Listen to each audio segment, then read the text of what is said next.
All right, good evening, y'all.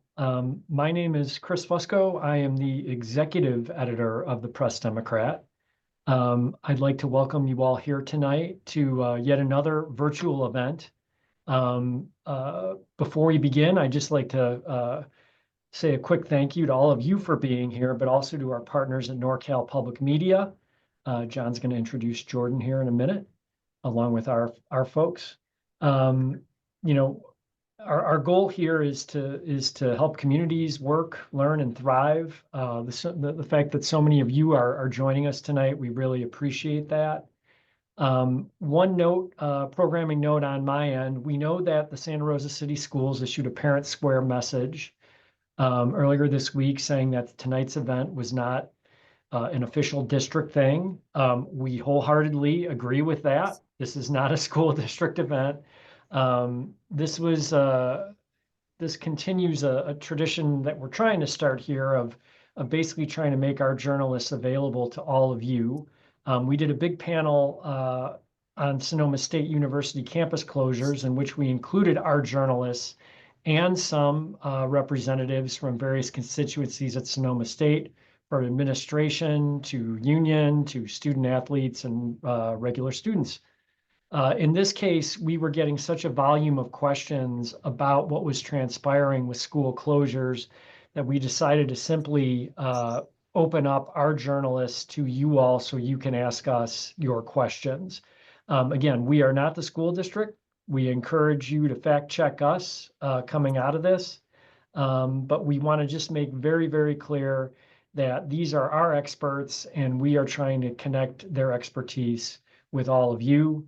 Our hope is that later this year, definitely before the school year starts, we can do a more well-rounded panel like we did with the Sonoma State folks, and hopefully have representatives from administration, the teachers union, various committees and constituencies talking about what's going to be happening with the upcoming school year. So just want to be very clear about who we are and what we're doing. With that, I am going to hand it off to John Deanna. John is our managing editor. He has also been our lead editor, editing Adriana and Kerry's copy and others in our fire hose of school coverage going back to when closures were first being discussed. So with that, John, I'm going to let you introduce our panelists and get us started. Thanks, everyone. Thanks so much, Chris. So with that, we have three people tonight with us who have a wealth of knowledge and experience with Santa Rosa City Schools and have been covering school closures issues from all sides. First up is Jordan Treble. She is a freelance reporter for NorCal Public Media, station KRCB in the North Bay. Jordan is a recent Cal Poly journalism graduate and has worked as a reporter in San Luis Obispo for 3 years. She grew up in Sonoma County, and Jordan graduated from Maria Carrillo High School. So we'll be interested to hear her perspective. So welcome, Jordan. We're glad to have you with us. Next up is Adriana Gutierrez. She is the Press Democrat's lead education reporter, and she sits through every district board meeting, so you all in the audience don't have to. Adriana has been with the Press Democrat for nearly 2 years, covering child welfare and education issues. She was a key member of the team that helped us win, the Press Democrat win the California Top Newspaper Honors for public service and general excellence, which we received for our coverage of school violence last year. So welcome, Adriana. And last but not least is Kerry Benefield, who many of you probably know as a longtime columnist for the Press Democrat. What you may not know is that before she was a columnist, Kerry was an award-winning investigative reporter. She was also a key member of the team that was awarded the 2018 Pulitzer Prize for coverage of the 2017 North Bay firestorms. More importantly, for tonight's discussion, Kerry grew up in Santa Rosa and was educated in Santa Rosa Public Schools, and she has sent her 2 sons to Santa Rosa schools. So she has a lot of experience there. So welcome, Kerry. We're glad to have you with us. So here's how tonight's event is going to work. I will begin by asking each of our three expert panelists some of the questions we've already received from you in our audience, and they will do their best to answer them as factually as possible. We ask our audience to put any more questions you may have in the Q&A section that you will find on the bottom of the Zoom screen. You'll see a little box with a question mark in it. So if you hit that, it'll bring up a dialog box and you can type in a message there. I have two colleagues, Chris, you've already met, and Brett Wilkinson is going to be monitoring that dialog box. Chris and Brett may type some answers directly into that chat and take care of those questions as best we can. Others they'll forward on to me for discussion by the group at large. If we miss anything, and we've only got an hour tonight, so if we miss anything, please feel free to email me at john.danna@pressdemocrat.com, and we will get those over to our reporters, and hopefully they will be able to find answers for you. So with that out of the way, first up, before we actually get to the district's financial issues, the school district and we as a community suffered a terrible tragedy when 4 young people died last weekend in incidents involving fentanyl. There have been a few developments in that story, and I'm going to ask Adriana Gutierrez to bring us up to speed on the latest. Adriana? Yep. Thanks, John, for the introduction. And yeah, I'll get straight into it. I think that people are interested in hearing about what's happened since we heard the tragic news of the 4 students who passed, 3 current students and 1 alumni, but there were some other events that happened afterwards that I also wanted to update the community on. So on Monday afternoon, there was a stabbing at Elsie Allen High School. We know that it was both 15-year-old boys. One of the boys was booked into juvenile hall on Monday night. Due to him being a minor, we don't know too much right now as to what the charges are and etc. We do know that the boy who was stabbed underwent surgery at Memorial Hospital, was supposed to stay there for 15 days, but the next day, or I believe on Wednesday, there were some complications, so he was transported to a hospital in Oakland. One of our reporters here got in contact with his dad, and they have a good relationship, and so we may know more as things progress. On the same day, 2 weapons, or 1 knife, was found at Maria Carrillo High School after a fight broke out with 3 students. It was a small pocket knife, it was about 2 inches long. This is what we know from police, Santa Rosa police specifically. Police were not notified that the knife was found on campus during the fight, which happened at about 3 p.m. until later that night. I think between 7 and 8 p.m. the police found out about it, and then a parent square went out to families at 9:30 p.m. We're looking more into why it took so long to have that notification out to the parents at Maria Carrillo High School and throughout the district. And once we have that information, it'll be made public. I'm not covering it, but another reporter is. And then to get to the tragic deaths of the students over the weekend. So there were 4 deaths. One was an alumni. We know that alumni was 19 years old, went to Maria Carrillo High School, possible overdose, which is still being investigated. That student went to Maria Carrillo for 3 years, but transferred to Ridgeway and graduated from there. Then there were 2 deaths and 2 hospitalizations that were all connected to they were connected to a possible fentanyl poisoning in cocaine. The suspect is 21 years old, and he is in custody at the county jail right now. The charges are pending, but still being investigated. He is being held for the 2 victims that are in the hospital. We don't have any update on the status of those 2 students. We know that it's a 14-year-old and a 16-year-old. The suspect was being held on a $2 million bail at first, and the judge denied that bail entirely. He's hearing on March 12th. Our breaking news court reporter Colin Itagi will likely be there to cover it, and we'll be giving updates as that happens. Great.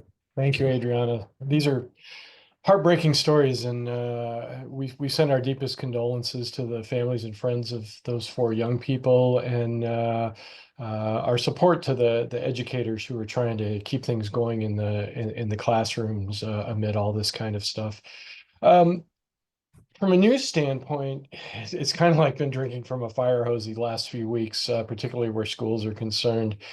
Jordan, last night, the district took what administrators say is the next step in digging out from the budget mess. Can you tell us what happened? Yeah, so thank you again for that introduction, John. I'll kind of go into a brief synopsis of what happened last night, but Kerry and Adriana will go into a little bit more detail since they were there. Yeah, so last night's meeting focused on restructuring of budgeting since there will be no high schools closing, which was announced last week. And since there are two board members absent, the trustees' 5-0 vote was to approve $21 million in budget cuts for the Santa Rosa City School District. And these votes were for certificated employees, which means about 300 employees will be getting notices for either layoffs or reduced hours. So these certificated employees could be nurses, counselors, or specialists for English learning language students. So this could mean for employees who are full-time, they could be cut down for part-time, or for people that are part-time, they could be cut down to be on campus for only 1 or 2 class periods. It kind of just depends. The board has until March 15th to send out these notices, and according to state law, they can't send any more notices after the 15th. And to be clear, these will be just notices. The board wanted to make that clear, and not official terminations or firings of these positions just yet. The district can take back all of these notices or finalize them before May 15th, which will be giving employees time for new jobs if need be. And there was a 4-1-0 vote for layoffs of classified employees, which trustee Omar Medina was the lone vote against this proposal. And the classified employees will be for non-teaching staff that will work for the district, such as transportation or custodians. So after hearing public comment, which Adriana will speak more on after this, Medina wanted to remove certain classified employees from this layoff list, but trustee Nick Caston said he wasn't ready to really prioritize any of these positions over the other in this situation. And this was after last week's decision to save all of the high schools and close 3 middle and elementary schools, moving some schools to 7th through 12th grades. And through many meetings over the last few months, the community was strongly trying to save both Montgomery and Elsie Allen High School, but now the board has had to come up with sort of alternative ways to kind of for these budget cuts. And I mean, in last week's meeting, the board did warn the community that with these budget cuts and for saving the high schools, that there will be now potential layoffs if all high schools were saved. And so now district officials need to come up with $10 to $12 million in staff cuts since the projected savings are under the target goal, which Adriana and Kerry will also touch more on after this. Great, thank you, Jordan. Yeah, Adriana, you were at that meeting last night. Can you tell us a little bit about the reaction some of those staff from some of those staff members whose jobs are being targeted? Absolutely. Yeah, there was a small turnout, but the staff who were there, they were passionate and quite frankly, they were really selfless in their public comment. They were given 1 minute and 30 seconds to speak on the cuts. Most of them started their public comments talking about the overall impact of all the staff cuts to students, then pled for their fellow staff members, and then finally advocated for their jobs.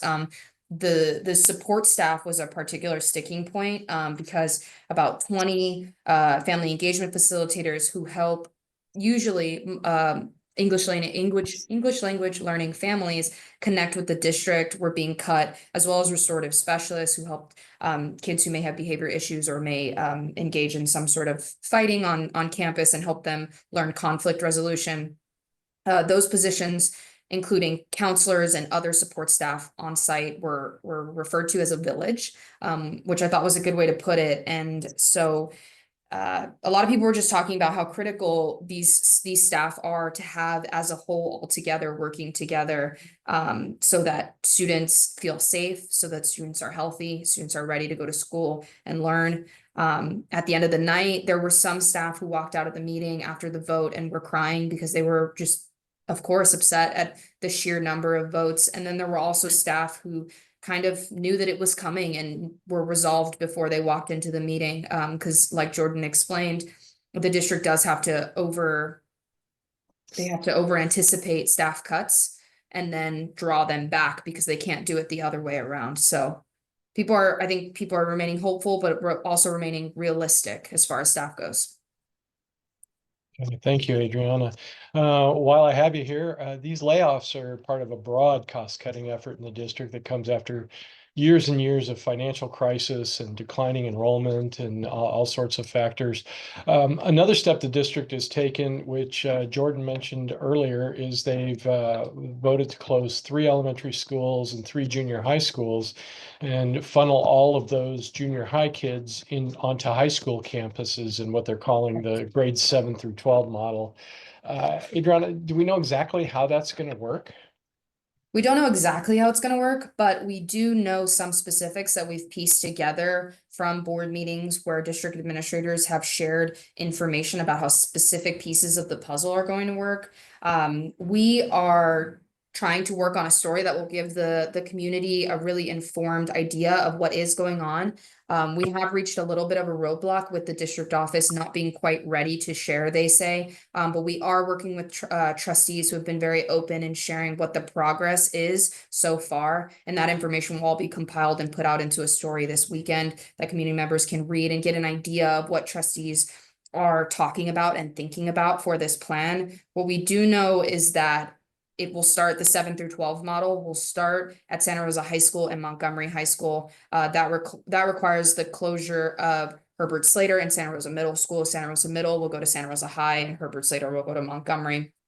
Part of that plan also talks about the reimagination of Elsie Allen High School. And Kerry actually will get into the specifics on the 7 through 12 at those 2 sites. But then there's also a piece about Elsie Allen. It seems to be a reimagination of the school, turning it into a magnet type school. This was the school that was placed on the top of the closure list, but in a last minute iteration of the 7 through 12 plan, following a lot of community advocacy, the idea to turn it into a magnet rose to the top. And that will be using the existing University Center public health program and public safety programs at the school. Now, these programs already exist and have already existed and worked really well for these students in this school. So it is vague on how the district is going to use programs that already exist to reimagine the school. But we're hoping to get more information on that soon. It actually won't start until year 2. So Elsie Allen won't become a 7 through 12 until year 2. And when it becomes a 7 through 12, it will also become this magnet. The words alternative have also been thrown out there as well. School. So what we know is that some trustees have warned about losing the comprehensive nature of the school. So that would just be your typical average standard high school that supports all sorts of academic needs, from students who are in special ed to students who are in honors and AP courses. We've heard differing ideas about what exactly is going to happen with the comprehensive school. But we do know that the school will be boundaryless. So there was some confusion at the Friday night meeting where the new boundary lines were shared, and it looks like Santa Rosa High School and Elsie Allen now share a boundary, but it more so is that Santa Rosa High School will take over a significant part of Elsie Allen's boundary. Their boundary will also shift significantly, which did cause some concern for folks at Santa Rosa High School who are in walkable areas that are no longer in the Santa Rosa High School district. But the boundaries, we've heard very clearly from trustees and district administrators, are not set in stone. So any concerns about that are going to be heard in the coming months, brought back to trustees, and it could change those boundary maps. But Elsie Allen will be able to take students from all over the district in the form of recommendations from teachers, just parents in any part of the district that want to take advantage of its university center or different programs that it has there. And then in that second year as well, Pioneer High School will also move into a 7 through 12 model. They needed an extra year. One, trustees say to make sure that the 7 through 12 works really well at the first 2 schools at Montgomery and Santa Rosa High School, and 2, to address some capacity issues with the school. So they'll be working on the school in the first year and then bringing 7th and 8th graders from Hilliard Comstock to that school in the second year. And I believe that's the majority of it. Kerry can get more into specifics. Yeah. Yeah, and speaking of that, Kerry, we've had a number of questions regarding the the specifics of the plan. But one reader asks, since most 7th and 8th graders have distinctly different learning styles and needs from high school students, specifically, how are the high school campuses going to be modified to meet the needs of younger students? Classrooms, gym locker rooms, eating areas, after school sports, etc. Kerry, can you tell us about some of those issues? And then we're also getting a question about whether other districts use that 7 through 12 model, and anybody, Adriana or Jordan, can chime in if you know the answer to that particular question. But Kerry? To the 7 through 12 model, we've been hearing loud and clear from parents, mostly, who are deeply concerned about the idea of their 7th grader going to a high school campus, and they are asking for separation, a very distinct campus. So I think that would be the number one thing that people are asking for. And then, no less important to these parents, I listened to a town hall earlier this week. Crucial to them are things that we might think are small, but that make a 7th grader, 8th grader excited, is sports, lockers, wood shop, theater, band, like all those things that keep kids jazzed and keep their connections going with school. Parents are really worried that, especially at the Slater to Montgomery channel and Santa Rosa to Santa Rosa High School, that in this first year, these things aren't going to be ready for them. We've been talking, Adriana and I have been talking all week to trustees who are assuring us, I mean, they want this plan to work, and that is a priority. It's not an extra for them. And because parents are saying this is not an extra, this is a need, this is not a want. So that is super crucial. It really remains to be seen how that's gonna play out. But trustees are elevating that. I think they're hearing it in our discussions with them. They're bringing it up and saying, yeah, we need to make this work. And it's self-preservation, really. Like they need the Montgomery model to work. They need the Santa Rosa model to work. And so they need to make parents happy. And they need to communicate that these things are going to be available to them. And so I do think that that's a priority. And just Wednesday, at the meeting, one of the trustees advocated for prioritizing rescinding layoff notices for staffers who can make those things happen, to say, truly, this is a priority. So that's, I mean, I think those are the main concerns, and we don't have a ton of answers, but we have a ton of assurances. And that's kind of where it sits. We're trying to nail down what's going to be real.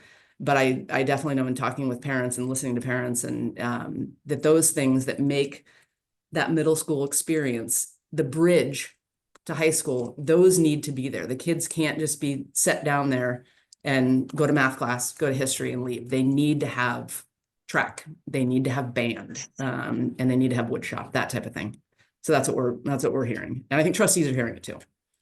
And on the question about other schools that do the 7 through 12 model, Calistoga, it's called Calistoga Junior / Senior High School. They do it. It's a 7 through 12 model. It's at a very, very small scale, 378 students. And then also Roseland Collegiate Prep locally does it. That's obviously a charter school. They do 7 through 12. Not exactly able to find their student population. It looks like it's probably a little bit bigger, maybe about 1,200 students, but there are 2 different Roseland charters, so I don't want to speak out of turn.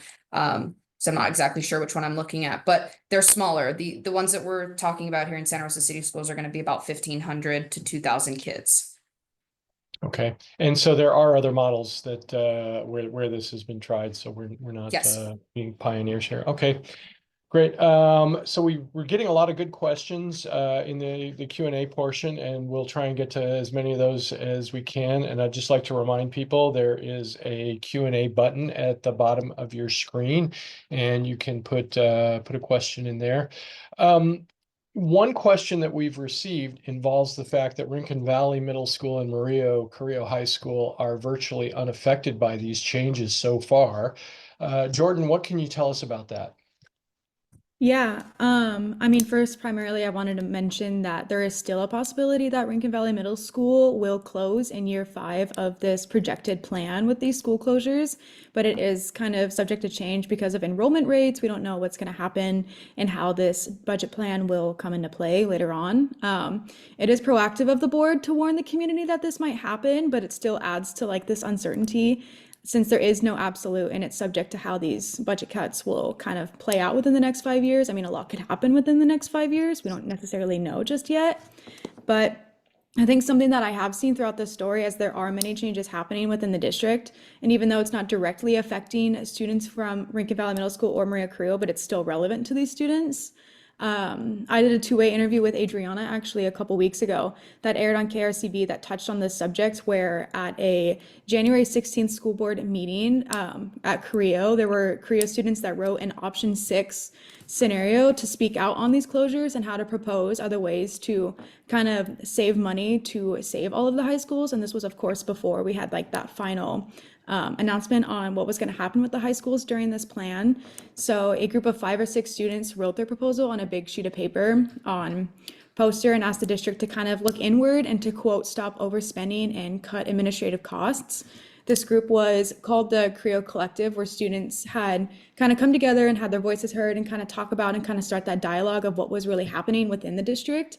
And I mean, I understand that these kids were virtually unaffected on paper, but every decision that has been made affects more than just the students at these schools that are closing. I've seen this time and time again where Sonoma County has built such a strong support system and community for each other, where if one of them is hurting, all of them kind of are.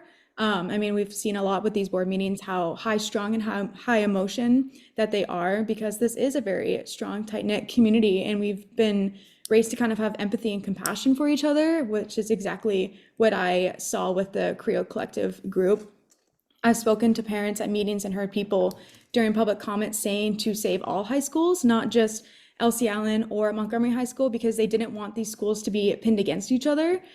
This is a community where parents and students want the best for each other in their education experience and beyond, which is something that sticks out to me. And I also recommend to viewers to read Adriana's coverage about the option 6 proposal that happened on January 16th. It's kind of a testament to how students are taking time to understand and educate themselves for what's happening in this community, because it is affecting all of the schools in this district, and what these decisions really mean for the district and for the students that are involved. Jordan, I know reporters are supposed to be detached and remain apart from the story, but this has to hit home when they're talking about your school. What kind of goes through your mind as you have to cover this? Yeah, I mean, I am a product of the Santa Rosa City Schools systems, and I've been freelancing for KRCB and covering this story kind of exclusively for the last few months now. And I mean, it was kind of something that I did think about since I went to San Luis Obispo at Cal Poly, and then I've come back. And I mean, I've seen this community go through hardship before. I was a part of the graduating class of 2020, but I was also a sophomore when the Tubbs fires happened.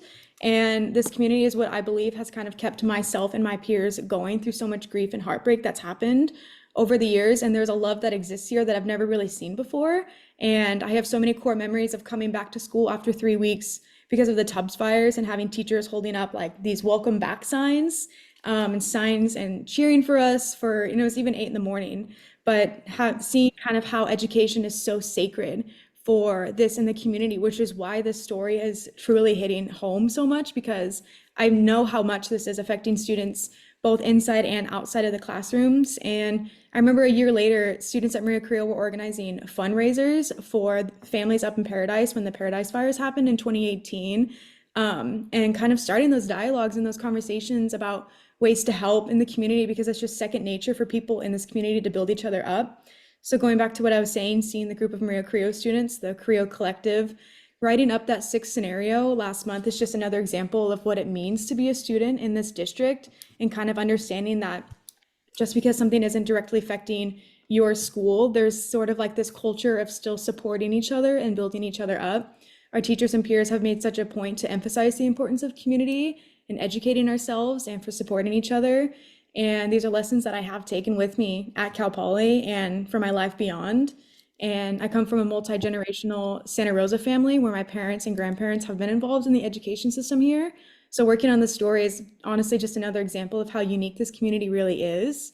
We've gone through so much here within the last 10 years with each scenario, and it's just showing really the strength of Santa Rosa City school districts and kind of touching on like the 7 through 12 model. I've also heard like the Board of Trustees saying where it's like there will be some sort of like programs maybe being, I don't want to like speak on this as if it's concrete, but there might be like some programs that will happen to kind of help those 7th graders with the transitionary period going from elementary school to a high school campus. And it's kind of just like another testament where it's like, I know the students that are involved in the Santa Rosa City school systems will do the best that they can to support each other, because there's this kind of culture here at Santa Rosa City Schools to uplift and support each other through this. Great. Thank you for sharing that, Jordan. Kerry, I want to sort of toss that same question to you. You've spent much of the last couple of months worried that the school you went to would no longer exist and that the schools your children attended would no longer exist. Talk a little bit about how you handle those emotions as you approach these stories as a journalist, and tell us how you'd feel if, as a parent, your 7th grader were suddenly having to navigate hallways alongside 18-year-olds who can drive to school, and how would your senior feel about having little kids around? I can't overstate or understate how huge this issue is for our community. I mean, this is going to be a massive, massive change for all of us.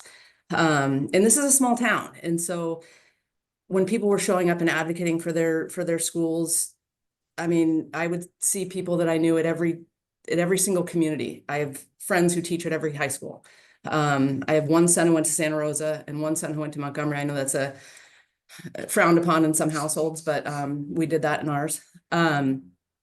It hits deep. And losing one school would be massive, and we are losing 6.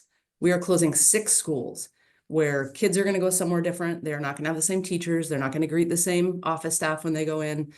Parents who volunteer, this is going to be a very big deal for us. And I feel it, and I think other people feel it, but we are going to see this unfold, and it's going to affect us. And a friend helped me do the math here. These rising 7th graders who we're talking about, they were in transitional kindergarten when the Tubbs fire hit. They went home. They went home for 3 weeks, like Jordan said. And their lives have been disrupted so many times since then. COVID sent them home again. I don't think that there's been a truly kind of normal school year, because teachers were coming back and dealing with very distinct learning loss, high rates of kind of unregulated behavior. Classrooms were stressful places for teachers trying to get these kids back into the flow. And I hear from elementary school teachers all the time, this has been rough sailing since these kids have been back, because they've been through a lot.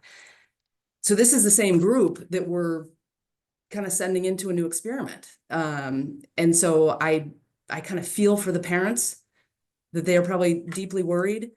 But then on the flip side, kids are awesome and kids get through just about everything that we hand them. And so I almost feel less worried about the kids, even though I do worry about them, than the parents who have been through this too, and the teachers who have been through this too, and they're asked to be doing yet another thing.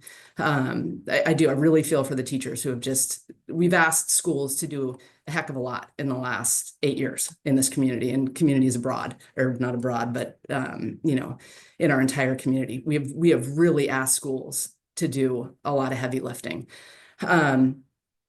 So I think about that, and I just think about the kind of the special, like John, to your point, like the special age group that these kids are. And I was thinking about it, and I think like junior high kind of gives kids their wings, but also their claws, like they turn into little kind of different people. But it's a place to give them space to try that out, to try the new them, grow up a little bit, maybe get a little harder edge. And so I really hope for the parents and for the kids that they have a space on these high schools to do that. And I think there's also hope. I heard it from April Santos at Montgomery, that there'll be community building. That The principal at Montgomery.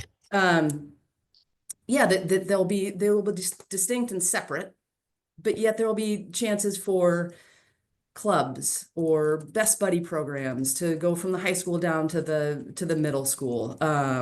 You know, music, shared music programs, things like that. I don't expect a 7th grader to take woodshop with a senior. I don't think that's going to happen, but I think there are ways that trustees and kind of forward-thinking people in the district are thinking about creating a larger community for these kids and want to see this work. I do really get that sense that a lot of these invested players like know a lot is on the line and they want to make this work. But I think there's a balance between keeping the kids separate and also creating a community. And that's going to be a really fine balance for people. And that's going to have to be, Adriana and I have heard all week about communication with parents, because parents are nervous and they don't know what's going on. And so I truly, the district's going to have to get itself going here and let people know what this is going to look like. This is what we're thinking. This is what we can deliver, because parents they're uneasy and they're the communicators with their kids. They're the ones that are going to say, you know, little Johnny, this is what it's going to look like. So that is a very long answer to that question. Yeah, that's okay. A lot of good information there. We appreciate your perspectives, Kerry, and as well as your hard work. We got a question in the from one of our audience members on the origins of this crisis, and the respondent asks, was it a surprise? And ask questions about the long-term enrollment decline, rising costs, loss of pandemic funds. And so what, Adriana, what can you tell us about that? And then, you know, to go along with that, we need to, I think, kind of touch a little bit on some accountability questions, and I'll ask you those in a minute. But Sure. yeah, was this a surprise? To us, it wasn't, and to the district, they've said it wasn't either. I know that I've only been here for 2 years, but I know that Kerry can probably say she remembers covering education, and there was budget constraints as well. This is pretty big. 20 million is pretty big. But this kind of began, I started in summer of 2023, and within my first 6 months, I was covering that in 2024, when Governor Newsom's budget came out, that there was a deficit, a state deficit of 38 billion. It was estimated to be higher, and then it was lower, and that was going to directly impact schools.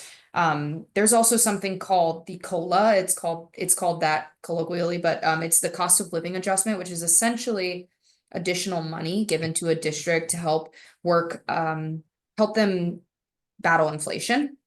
And a lot of districts really rely on this money. That COLA is historically between 2% and 3%. It's hard to quantify what that is in numbers, but historically it's about 2 to 3% of what the state gives to public school districts. During 2024, it was, and I'm looking off to my notes because I pulled this all together live, but it was 1.5 in an early projection. And then in that January revision in 2024 of the governor's budget, it was 0.76%. So less than 1% when it's usually between 2 and 3. Now in COVID years, the district got used, and not just this district, but districts across the state got used to much higher COLAs. At the height of the pandemic, or actually in 2023, just a year before that, it was 8.22%. So we go from 8.22% to 0.76%, which is a massive shift. And justifiably districts were scrambling on what to do. So this district in particular, 2 months after that January, February revision, it was in January, I believe we covered it in February, in March of 2024, so a month later, the district trustees voted to lay off 85 employees.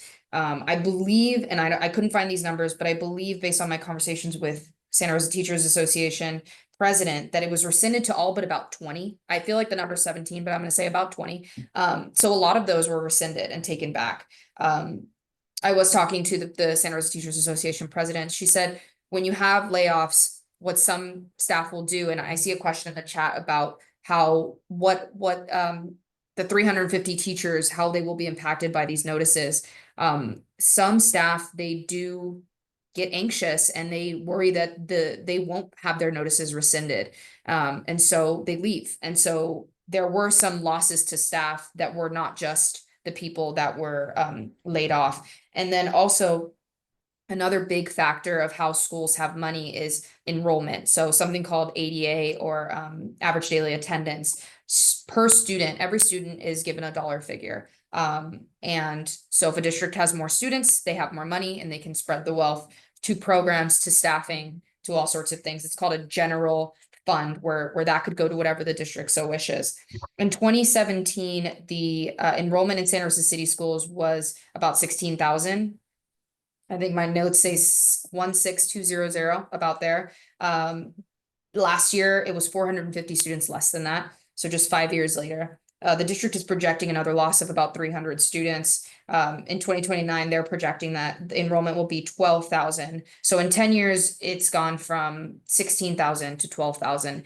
So that's also a loss of money. And then one of the biggest impacts, and the one that the district talks about the most, is one-time funds. And these one-time funds were given out by the state during the pandemic to help, and give me 1 second, to help schools address learning loss. So things like literacy paraprofessionals, they're essentially aides that are in the classroom with the teachers. And the district used those for staffing. Essentially, former superintendent Anna Trinnell described the difference between the loss of the one-time funding as having created a gap between the revenue and the commitments that had been established during COVID because they had extra money. Chief Business Official, Associate Superintendent Lisa August, she said not long ago, maybe 2 months ago, to me, as chief business official, we're always told you don't pay for things to eat with one-time funds. It's like paying for your ongoing operating costs out of your savings account. But she added that was direction from the White House and the federal government to use that funding on staff. So that's why such massive staff cuts have been seen, because they're having to go back on that funding that was used for the staffing of different paraprofessionals and different aides that helped with literacy and learning loss, and some other things as well, but those are the big ones. Okay, thank you, Adriana. Do we know anything about demographic trends? Are more young families moving into Sonoma County and Santa Rosa because housing is so affordable here? Wink, wink. Who are you passing that to? Anybody can weigh in on that. I'm sorry. The one I can't answer that thoroughly, so I'm probably, it's a mistake to speak, but I know that some of the boundary lines, and I think those are still really in flux. Everybody, I've seen some questions about boundaries, and I know that is, again, that's a massive deal. It's not just a map. I mean, people buy homes in different areas for particular reasons. But anyway, some of that big development near Target, some of those apartments, whatever, that in the lines that we're looking at right now, those have shifted. So I think that the folks who are doing the district maps might be trying to take that into account of like where building is and where new homes are, maybe people with younger families. We haven't really been able to get into the maps with the kind of information that we've got going right now, but we're trying to see where newer families might be moving in and where those boundaries are. But of course, in Santa Rosa City Schools, many families don't go to their neighborhood schools. That's something that we have looked at on and off for a really long time here. And so, you know, I think that they're looking at those factors when they're making these new lines, because that's very much going to concern people. Even if their school didn't get closed, changes are afoot. Yeah. I think kind of what I was alluding to is the fact that Santa Rosa's population is on the aging side, and we do not have a big influx of young families moving in, like some places elsewhere in the county might have, like Roanoke Park and Windsor, maybe. But anyway, moving on, we've received some questions, as I mentioned a little bit ago, about accountability and who shares the pain. And Adriana, in reading your story today about the 300 layoffs, and I want to make sure, because I think somebody in the chat mentioned 350 teachers being laid off. That's not 350 teachers. It's 300 classified and certificated staff. So that includes nurses and janitors and, you know, all the people who help our kids every day. But I noticed one category that there didn't seem to be a lot of was administrators on the list, even though the district is often criticized for being top heavy. Can you talk about that for a minute, Adriana? Right, so I think that the top heavy identification of the district is more about dollars and less about people. So what we know is that there are 35 and everything is done on FTE, which is instructional hours roughly. And so we know that there are about the equivalent of 35 staff in the district office. There are two ways that staff are funded. One way is through general funds, which is a pool of funding that is used for student programs. It's the money that comes from that ADA, average daily attendance. I had to say the acronym first, ADA, that comes into the district, as well as some state funding and things like that. And then there's another pool of money called restricted money. Restricted funding just means that money coming from the state or coming usually from the state can only be used for a specific service or program. And so there are, out of the 35 total district office positions, there are 17, about 18 district office positions that are funded with restricted funding. Now, where the deficit is that we're seeing is in the general pool. So that's due to low enrollment, therefore less average daily attendance and things like that. So if you take 17 away from 35, to give the district credit, they only have about 17 positions they can choose to cut. Last night, they put 5.5, the equivalent of 5.5, administrators and managers on the layoff list. 3 of those staff are certificated and 2 are classified managers. So there are cuts coming, and that leaves them with about 12 other positions that are funded in the same pool that the deficit is, that they could cut more from. But right now what we have is 5 that are on the list. Thank you. And you kind of alluded to this, but you know, school finance is an opaque and difficult to navigate world with lots of jargon and lots of acronyms. But Absolutely. the fact is that while any given district may have various pots of money to spend, oftentimes that money can't be used to you know, get us out of a financial crisis. Can you expound on that a little bit more, Adriana? Sure. Yeah. So it's really complicated, and I've been digging into this a lot in the last 6 months, but just trying to get a grasp on it since I started here almost 2 years ago. But what I can say, and I started to explain it a little bit. So there's a general funding pool, and then there's the restricted funding pool. The restricted funding pool, you know, it's simply they're used for different reasons. They're categorical funds. So special education funding, for example, is restricted funding. And so is money for facilities. So that comes from bonds. There may also be other sources, but I believe it's mostly just from bonds that are voted on by local people. Yeah, and then I kind of explained it earlier. There's the ADA, there's the average daily attendance, which is per pupil funding, sometimes it's called. There's the cost of living adjustment. All these things factor into how much money a district gets, and all these things also can change really quickly. We know that the COLA, the cost of living adjustment, can change really quickly. And so that definitely contributes to when we see a crisis happen really quickly. It's always defined as a crisis because it does come on quickly. Can I chime in on one little Please. thing? I know that there's a concerted push by districts and money folk to change ADA, average daily attendance, the way the schools are funded per pupil to enrollment. And I think because the number would go up if it were based on enrollment, not on how many kids show up during the day. Mm-hmm. And I think that is a very distinct fallout from COVID. Yeah.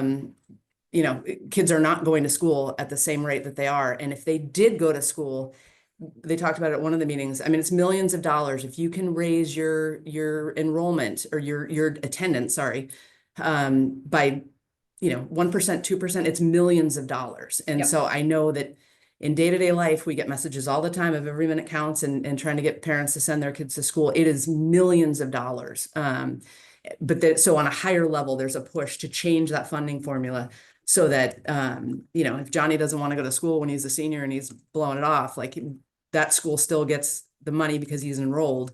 He just might not be showing up every day.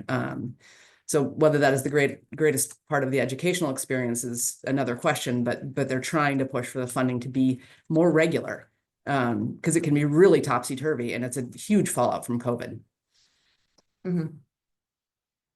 Okay, we've got about 10 minutes left, and you guys are just providing us with a lot of great information, and we've got a lot of questions from the audience here, and I thank everybody for using the chat feature.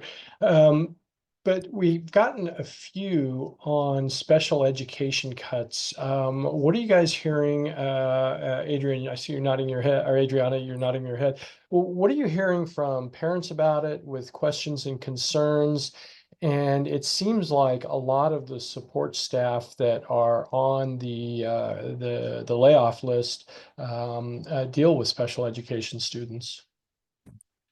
Yeah, so that certainly could be true. A lot of the support staff on the layoff list deal with all students, but certainly there are nurses on that list who deal with the or help and serve the students in the extensive support needs program, which is a subsection of special education, and something that someone asked about in the chat. Yeah, I cover a lot about special education in this district and in other districts. It's something very close to me. What I've heard from parents is that they're worried, especially when we've been talking a lot about middle schools and high schools in the 7 through 12, but this closure model is going to affect 3 elementary schools, and 2 of those elementary schools have really dedicated special education programs that will now have to find somewhere else to go. So one of those is Albert Biella.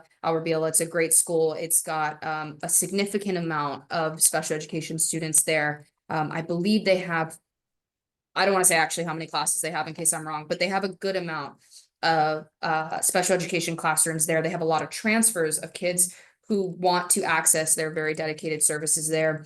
And now that school's closing, those classrooms will have to go elsewhere.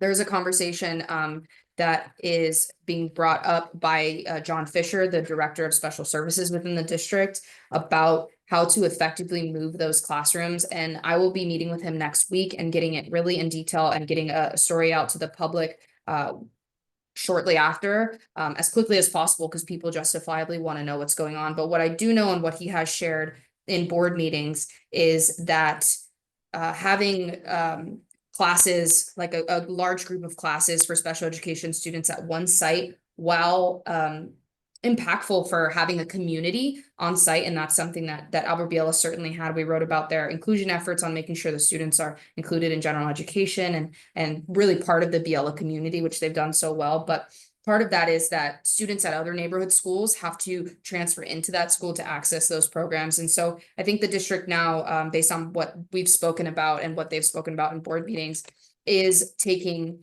those classes. And I believe there's 6 now that I'm thinking about it, and taking 2 at one neighborhood school, taking 2 at another neighborhood school, and a third pair of 2 at a third neighborhood school, so that the remaining schools, students can go to a school that's either right in their neighborhood or close by, the next closest school. That's what we've heard so far. But like I said, I'll be meeting with John Fisher next week and seeing if that plan has changed. Everything is evolving, as district officials who are sharing information will say. They're working on it actively.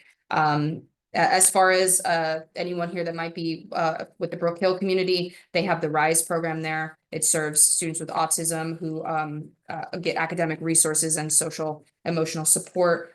We don't know exactly where that's going just yet, but I will be looking into it as well. Impacts to special education at middle and high schools is still unclear if it even will be impacted at all. Certainly there will be more students there who need those services. So yeah, I'll be looking into that as well. Was there also a question about overspending in or spending in special education? I believe there was, yes. Okay. I can talk about that too, unless anybody wants to talk about the analyst, but Well, before we get to that, Adriana, let's go. Jordan, did you had some thoughts that you wanted to weigh in on as well? I think Adriana actually covered kind of everything about that situation. Okay, okay. Well, we've just got about 5 minutes left, and there are some questions kind of about what's next, which I think are important. When might we see a plan? We've talked about how, and we've heard from a lot of parents, frankly, that they aren't getting answers about when the district is going to get a plan together and let them all and clue the public into what's happening.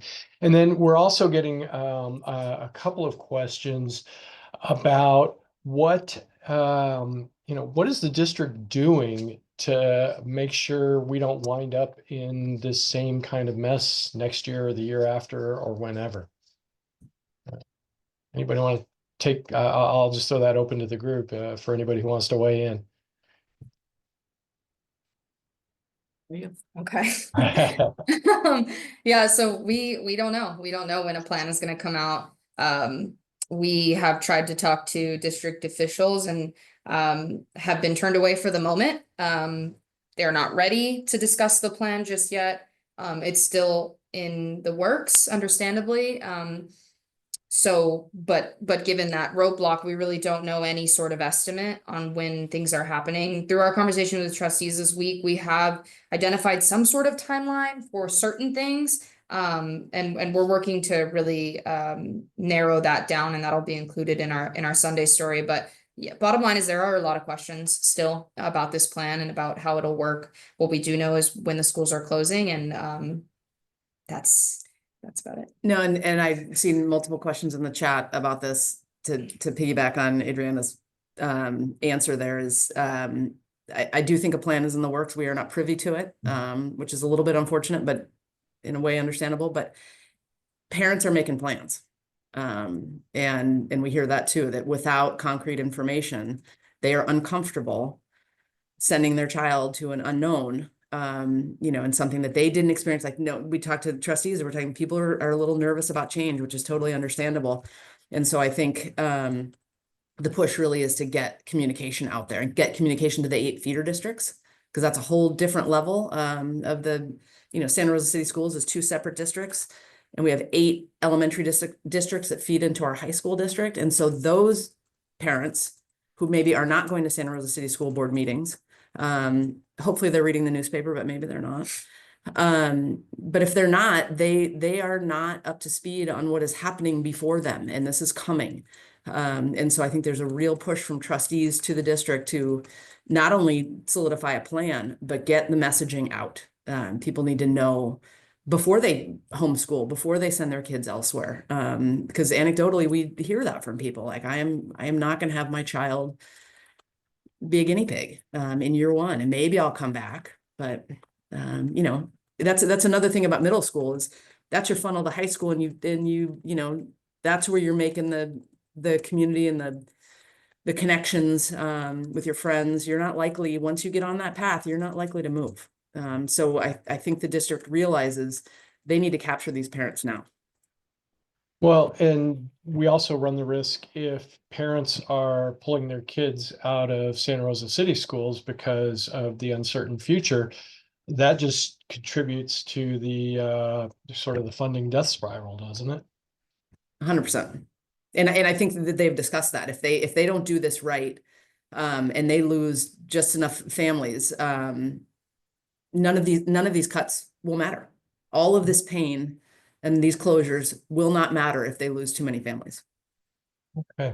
Well, we're almost out of time. I would like to circle around to all 3 of our panelists and ask them for any closing thoughts you might have on this issue, and maybe what you're looking forward to as we keep our coverage ramped up. Let's start with Kerry.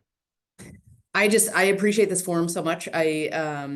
This has been such a weighty topic for so many people, and it hits close to home. across the board. And so I really looked to tonight to not only kind of flesh out what we know and kind of share it as we know it now, and there's a lot we don't know, but also to hear back from people on where we should go next, like spin this forward and where can we best serve our readers and answer the questions. And you guys as an audience, these are terrific. And I don't know an answer to some of these that I'm seeing scroll by, but we're certainly keeping track of them and we'll hopefully focus our coverage based on what you guys are telling us or emailing us and that kind of thing. We really hope to be here for you.